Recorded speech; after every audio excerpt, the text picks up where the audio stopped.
everyone, welcome to your social science class. Today we'll be doing our last topic of this chapter, that is decentralization in India. In this we'll be discussing what is decentralization and why we are going for decentralization. Firstly, moving towards the definition, that is when power is taken from the center and state government and given to the local government, then it is called as decentralization. In simple terms, when your center and state government power is being shared at local level, then it is called as decentralization. Why we are going for decentralization? Because of vastness of states in size and population. You all aware that our country is very large in size and also larger in population as compared to the other countries. For the efficient development of a country, we need to share the powers at a local level. Next one is internally diverse. A country is diverse in terms of your culture, caste, religion. So you need to have a decentralized form of government in our country. Last one is need for power sharing. You required and there is a need to share power at local level. Now moving towards the next slide, that is basic ideas behind decentralization. In this we'll be discussing that why we need decentralization and how it can help in the efficient development of country. Now it helps in solving large number of problems and issues at local level. Okay, means when you are transferring power to the local level, means your local people or your local government authority is aware of the all the issues and conditions that are prevailing in that particular area. So they'll be forming better policies as compared to your central government. Okay, now next one is people have a better knowledge of problems in localities. These we all can know. That means we'll take a simple example of this. Means you are more aware of your locality. Okay, you know which particular area require development. Okay, but I'm sitting here and I don't know what is there in your locality, what are the issues you are facing in your that area. Are you getting my point?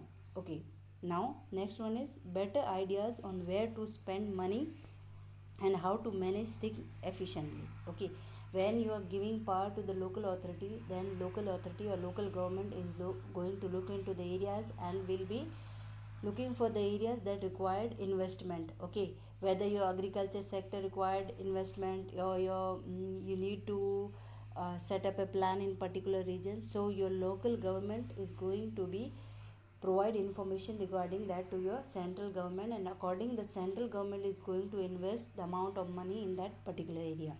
Now people participation in decision making. When you are having this decentralized form of government, you are also giving powers to the people, so the people will start taking involving themselves in the decision making process of a country. Last one is to realize one important principle of democracy by local government. Means you will be all aware of what is local government and how it is being run. Now moving towards the next slide is that a major step towards decentralization was taken in the year 1992, and this will be discussing about this. What was the step and how it was being undertaken? The constitution was amended to make the third tier of democracy more powerful and effective. And this step was taken to bring up the third tier or third form of government, that is your local government. For this, the constitution provided certain rights or gave certain opportunities. What are these? We'll be discussing that. It is mandatory to hold regular elections to the local government. Okay, so it was said that at local level government we are going to conduct elections at a regular interval. Reservation of seats for SC, ST and BCs. In this, reservation of seats were also given to the women also. And what was the reservation for the women? 1/3 seat reserved for the women's. Now moving toward the next, who take the responsibility of conducting elections in your local level or your local authority? That is your state election commission. conduct elections at the local level. Now, state government shares power and revenue with the local bodies. Now, your state government is going to share revenue and all the power with your local authority. In this slide, we'll be discussing about the local level government both as rural and urban areas. Firstly, we'll take the rural areas. In this, your local level government is divided at village level, block level and district level. We'll be discussing these in details. Rural local government is popularly known as Panchayati Raj. This is a council consisting of several ward members, often called as Panch, and a president or a Sarpanch. It is the decision making body for the entire village. Okay. Now, means your Gram Sabha at village level you are having Gram Panchayat. In that, formed by whom? Your Gram Sabha, the local peoples. And who is head of this? Your Sarpanch.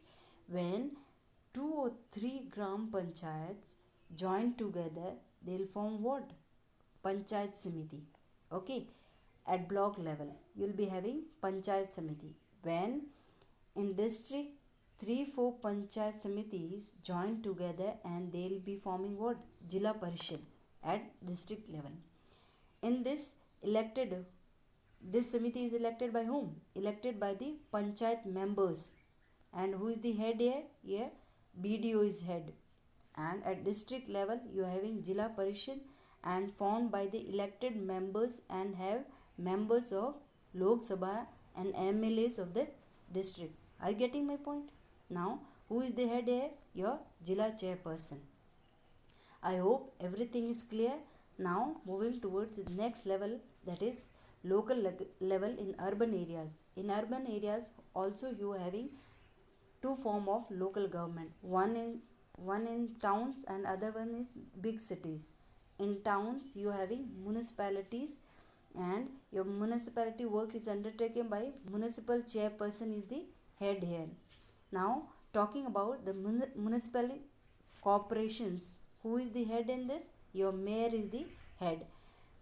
Okay, I hope everything is clear to you. Now, moving toward the next is what are the difficulties faced by the local government? Election to the Gram Sabha are not held regularly. Means your elections are not conducted either on time or they are not conducted. Okay, these kinds of issues or situation prevails in your local level government. Most of the states are not transferring powers and resources. Sometimes what happen? Some of the states do not transfer their powers and resources to the local government. This was all for the day. I hope everything is clear. If you have any doubts regarding this topic, you can ask. Thank you.